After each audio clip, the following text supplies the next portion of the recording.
this man Pinky right the hell off with no hesitation, no qualms about it. And that moment, I further solidified that this man is absolutely fucking nuts. Because you just cut this man the whole entire finger off, and you didn't even flinch. It's giving very much serial killer. But that's another story for another day, I see.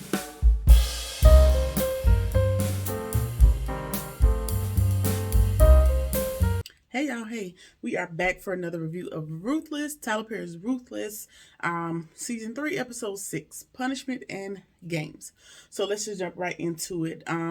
We know that the Heist made this grand prophecy earlier in last week's episode. So this week, the Heist is giving Andrew orders to go in there and kill Brian, who's currently located in the punishment trailer. And it turns out to be, of course, it is a test. The Heist wants to see if Andrew's willing to execute Brian in order to further prove his loyalty. But for me, if you already told him to kill his wife and y'all are under the impression that he killed his wife, he's proved his loyalty. So why y'all just using him at this point as an executioner, because he's already proved it by killing his wife, or what you guys believe to be him killing his wife, because of course he didn't kill her, he just sent her away. But now you want him to kill Brian, and then once he gets seconds from doing it, you decide, oh, it's just a test. Let him complete the test. Let's see if he makes it A or B or F, whatever he is going to end up doing to pass the test. If you're going to test him, just saying. Anyway, he commends Daikon on his training of Andrew and creating such a loyal soldier to the cause, blah, blah, blah. Nobody cares. And the highest actually wants Andrew and Daikon to question him to see what he knows before he kills him. He wants to be the one to do it. So, Brian somehow sees Andrew and Daikon coming out of the window, and he's heading their way. And so they put the bags back over their heads, and they were supposed to put their restraints back on, but they must have not done a good job of doing that. And so Daikon is going in, I guess, to try to grab Brian to take him out to be interrogated by the highest. Andrew realizes, like, oh no, Brian is loose. They're actually all loose. Something's going on. So he tips off Daikon on that, and so Daikon is like, good looking. How did you realize that was the case? And he's like, I'm always looking. I see everything. So Brian decides to point this little tiny ass hunter's knife that he had in his shoe somewhere. He decides to point it as if he's trying to fend them off, but you still have the bag on your head, dumbass. Who are you fending off with a bag on your head? Brian is the dumbest FBI agent I've seen thus far. Cause sir, what are you gonna do? What are you gonna do with that pea shooter? You're not gonna do nothing. You just take what's coming, because you just been fucking up the whole way here. Anyway, so they get it from him, and take him out of the punishment trailer to another location to be interrogated by the highest. Moving on, Zane and River are talking, and he notices that something is wrong with her, and so he's trying to figure out what's wrong with you, and she's just like, I'm good, I don't want to talk about it. We know that the man damn near sexually assaulted her, the guard that did kill Melinda, so she's kind of shaken up about that. So they have their own, it appears that Zane is also a part of the deal, the escape plan, along with Ruth, Joanne, and River. And so he's like, she won't tell him what happened with the soldiers, so he tells her about Lacey being there, having been captured and being brought back to the camp. But he only told her the information in exchange for her to tell her what is wrong with him. What I don't think River is actually concerned about Zane. I think he wants to make sure whatever the issue is, that it's not going to interfere with their plan. I don't think he's really concerned. He just wants to make sure she's still a player in this whole scheme. That's my opinion. And so she's like, even though you told me that, I'm still not gonna tell you. And it's like, okay, fine, whatever. Just don't take your ass to that punishment trailer, because you have no business over there. Like, if you go to the punishment trailer, they're probably gonna think you were a part of the plan. And so, she hearing him, but not really. And he threatens her, like, I'll kick you out of this plan we got to escape if you mess this up. Just don't go over there. Just chill, little mama. So that's the end of that. Or so we think. So the highest is gotten Brian in another trailer somewhere off to the side, and so him, Andrew, and Daikon are there interrogating him, and he tells him like, "I'm gonna torture you until you tell me who the plant is. Who's the FBI agent that's been planning in my camp? I'm not letting this go, so you better tell me, or I'm gonna pluck off all your fingers and toes and then kill you." And Brian, the only thing FBI about him is he's just not giving up the information. He claims he don't know nothing, and it's fucking absent-minded as he is, he probably don't know, honestly. But anyway, so Brian is holding strong and claims that they were trying to get somebody to infiltrate them as an agent, but they were unsuccessful. And so the heist tells him, strip him down. We about to go ahead and get this torture started so we can get on with our day. And so Brian is still holding strong to not knowing who this person is, the plant is from the FBI. And the heist cuts this man finger off. He cuts this man pinky right there off with no hesitation, no qualms about it. And in that moment, I further solidified that this man is absolutely fucking nuts. Because you just cut this man the whole entire finger off and you didn't even flinch. It's giving very much serial killer. But that's another story for another day, I suppose. So he cuts the man's finger off. And I don't know what he did with it. Whether he chunked it in the corner or whatever he did. But he definitely chopped that shit off. And so he cuts the finger off. And then the highest asks, he goes onto it. So he cut the finger off on the right hand. He goes over to the left hand and realizes, hey, you have a wedding ring on. Do you have a wife? And so Brian is trying to protect his wife. He's like, no, I don't have a wife. Well, why do you have a wedding band on? No, I don't have a wife. And then they realize he was like, okay, I do have a wife. What's your wife's name? Oh, Karen, Brittany, or some shit. He gives him a false name. And then Daikon looks in and looks like, but the initials under your ring says that your wife's name is Lynn. That is situational awareness 101. Y'all just getting stuff tattooed on you, and it's just a roadmap to your people, a roadmap for people to do stuff to you. So yeah, the tattoo up under his wedding ring says Lynn, and so now they realize that the Lynn that's been visiting often, I think she's spending the weekends with Daikon and getting drugs, and that's how they, get these housewives in. They get them to come and get them on the drugs, and then end up trapping them in the cult life. And so they realize that it's Lynn who sometimes visits the camp, and Andrew, that cunning ass Andrew, says, hey, maybe Lynn is the plant that was supposed to infiltrate the camp but never got in, because she's been trying to join, but Daikon's been kind of putting her off. So maybe she was the person that the FBI was trying to plant. So Brian is, looking at Andrew like, nigga, my wife ain't the plant. But he can't say nothing because you will blow Andrew's cover. But so now do you sacrifice Andrew or your wife? Because Andrew just put your wife on the chopping block. But your wife has also been treating you like shit and cheating on you and doing all this other things. So do you even care, Brian? Seems to still want to protect her, but child, that's a catch-22, honey. Save your wife or don't blow the cover of the investigation. Choices, I suppose. All right, so Andrew chimes in and says that she might be the plant.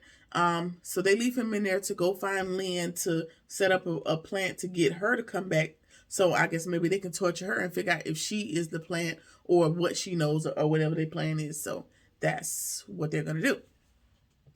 Now, in the meantime, I was wondering, since you done cut his finger off, is he going to bleed out? Because you told him you was going to cauterize the stump so he wouldn't bleed out, but I don't think you did that before you left. So he might be dead when you get back. I don't know.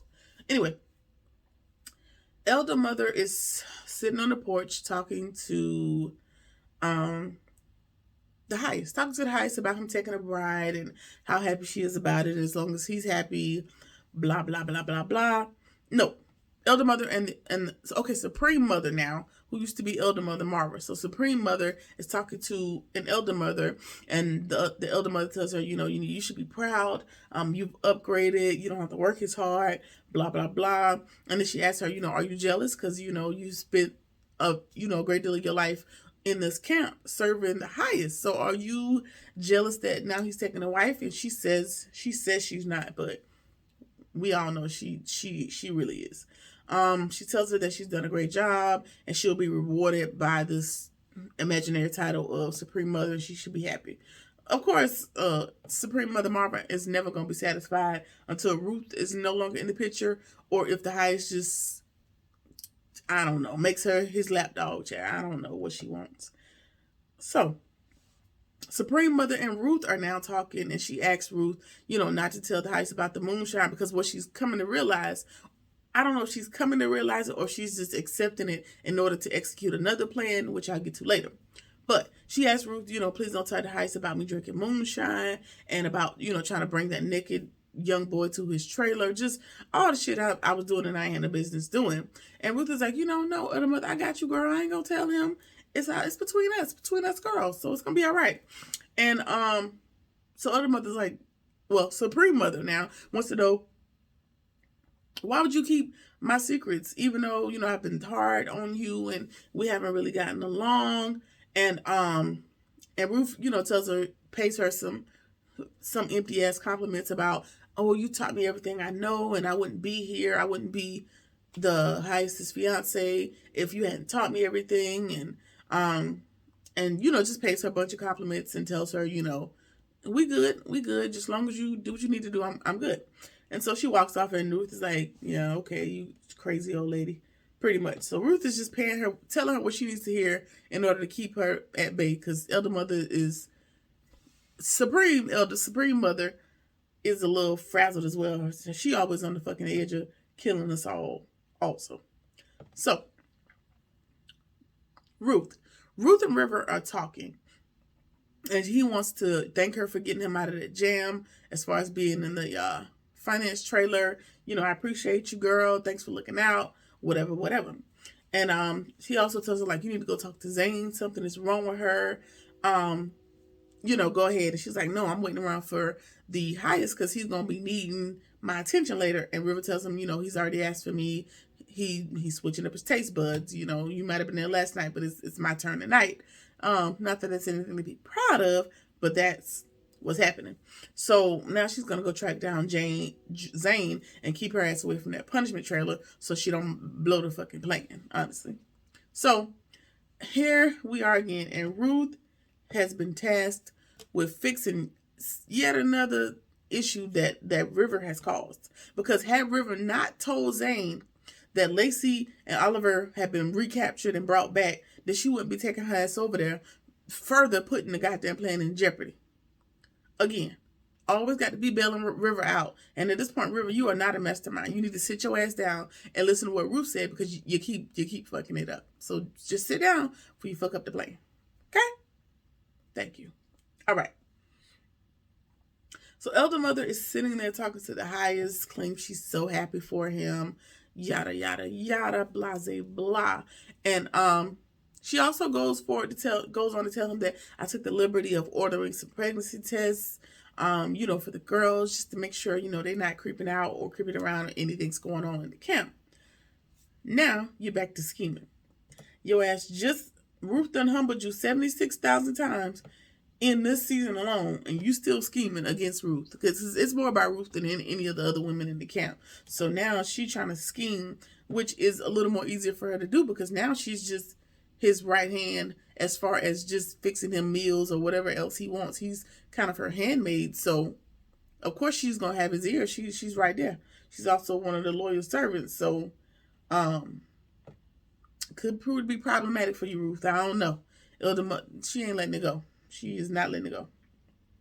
So, Daikon calls, what does it call? Daikon calls Lynn. Calls Lynn, and she is in the middle of being serviced by someone, and he's trying to coax her to come to the camp that day, and she's like, no, I got something else going on, but I'm gonna come by tomorrow. I'm gonna call you. Don't call me. I'm gonna call you. I'm gonna come by tomorrow. Just make sure you got the good shit on hand for me. And so now Daikon is off the phone. He's talking to Andrew. He just cannot believe that it's Lynn. Like, it's possible that Lynn could be the person that was trying to infiltrate the camp. So he's just outdone with that also. Andrew is trying to figure out a way to get back to Brian, and Daikon's like, nope, The heist told us leave them in there, leave them in suspense until tomorrow, and that's what it is. But since you're here, remember how I told you earlier I need you to come back to my trailer because I wanna knock your boots. And Andrew's like, listen, that kind, brother, I'm not with the shit. I only want to be taken advantage of by the highest, so we're not gonna be able to do that. And now Daikon he's in this power struggle because he's lost his position. He's no longer the highest right hand man. He might be fifth in command at this point, next to Ruth, River, everybody else that that fares higher than him in the highest opinion at this current moment. So everything is personal, and every rejection is for him personally. So now that Andrew don't want to get his boots knocked by Daikon feels like, oh, I'm not good enough for you. Oh, you just like everybody else. I'm not good enough for you. So now, all right, you think you're not good enough for the highest anymore. So you're gonna, relay that on to Andrew. And Andrew he's just here. He don't want to get down with you like that. Don't be mad at that man. He don't want to do that. So he's trying to muscle his way into it. Like, you're my most loyal soldier and you need to do what I told you to do. And, tells him he's just like the others. He's not good enough for him and puts him out the trailer. So now he's upset again. At this point, you're just making yourself upset. You just want to be mad, child. You'll be all right. All right. So Lynn is in there getting it in, knocking boots with I don't remember his name, right? So he's the FBI agent that is on the outside that sent Andrew and I think Brian into the camp to be undercover, right? So they in there and they just partaking in the booger sugar, right? Partaking in that, and he's just mad that she told Brian that they were hooking up, and they just sitting there like they in and out of argument, passion, getting high.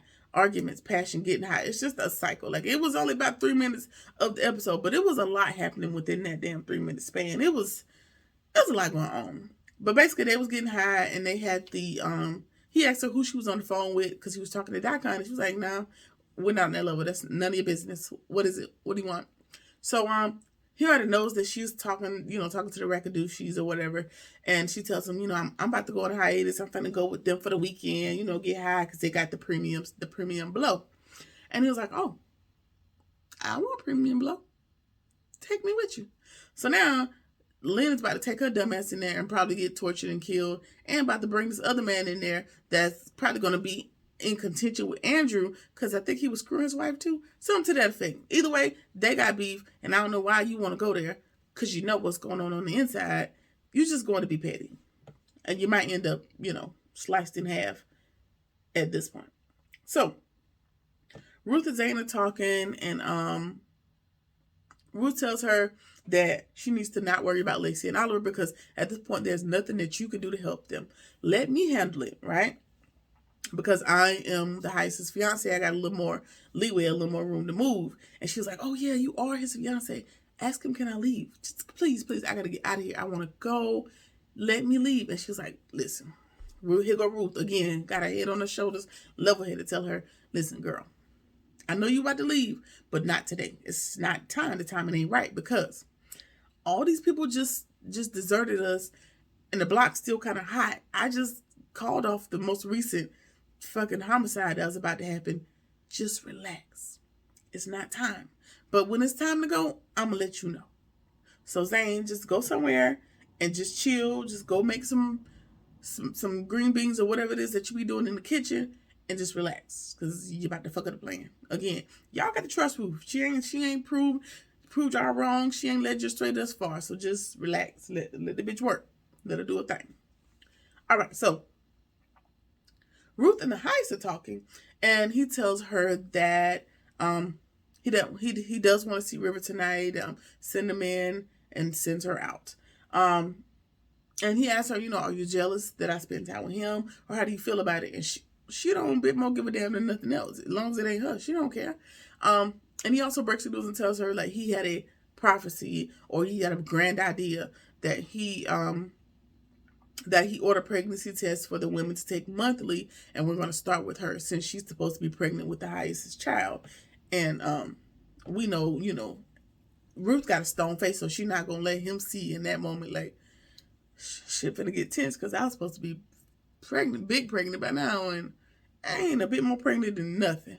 So we gonna see how Ruth is gonna wiggle up out of this. Now, if I had to wiggle up out the cult leader killing me because I was supposed to be pregnant and wasn't, what I would do was I would have an unfortunate accident by way of drinking some poison. Maybe not enough to kill me.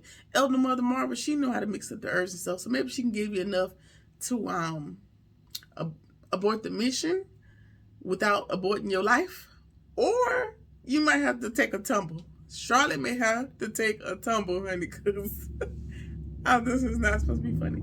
But I'm just saying, you're going to have to find a way to get rid of this baby before this pregnancy test blows your cover. Right? Got it. All right, so the next morning, the Heist wakes up to River, and River is tied up on the floor. River is hog-tied on this man's floor. No cushion, no nothing, just on this naked hardwood floor. And this is where he has spent the night because the Heist had a good night and went a little too hard. So he tells River, I had a good night. Sorry for being so rough. Go run my bath water. Go get my lunch ready. All that stuff. So River is traumatized yet again and runs into Joan. And he tells her about last night. Tells him, that the Heist was very violent as he normally is. And I can't take much more of this shit. If we're moving this money, we need to hurry up because I'm not going to be able to do it. So, they're calling the banks today and we're going to start getting this money rolling in. So just hang on a little while longer. And he's like, all right, girl, hurry up because I can't be violated much longer. I understand, but come on, shit. So she tells him, forget about last night and, go get your stuff together. And he's like, forget about it. How am I going to forget about it? She's like, I know, but I need you to chill. We are close. Okay, River, don't punk out now because when other people be ready to say forget the plan, you keep them in there because all you be wanting is the money. So take a few more hits for the team. Okay? Keep it together. So he goes to get himself together and Joan is going to take on the task of sending the messages that the Heist told River to do so he can go clear his mind and get his shit together. So Joan gets the elder mother and tells him, get his breakfast ready, get his bath water ready. And she sends Ruth to the Heist because he's requested her. So Ruth and Joan are talking and she asks Joan, what do you know about pregnancy tests? She was like, I don't know much about it. What do you mean? She's like, well, the Heist has ordered them for us to take. And I ain't, again, a bit more pregnant than nothing. So she was like, I know it's the elder mother. I know it's her supreme mother, elder mother, whatever. I know it's her putting me up to it. And I got to figure out what the hell I'm going to do. But, Ruth got it. She got it under control. I trust her. So Lynn shows up at the gate the next day. As promised, she shows up at the gate the next day. And she is oblivious. And I can see maybe how you'd get caught up in this. Because she's been allowed to come and go as she wants to. She comes, spends the weekend, get all the dope she can get, hang out with the people, do whatever she do. So she in there, hey, how you doing?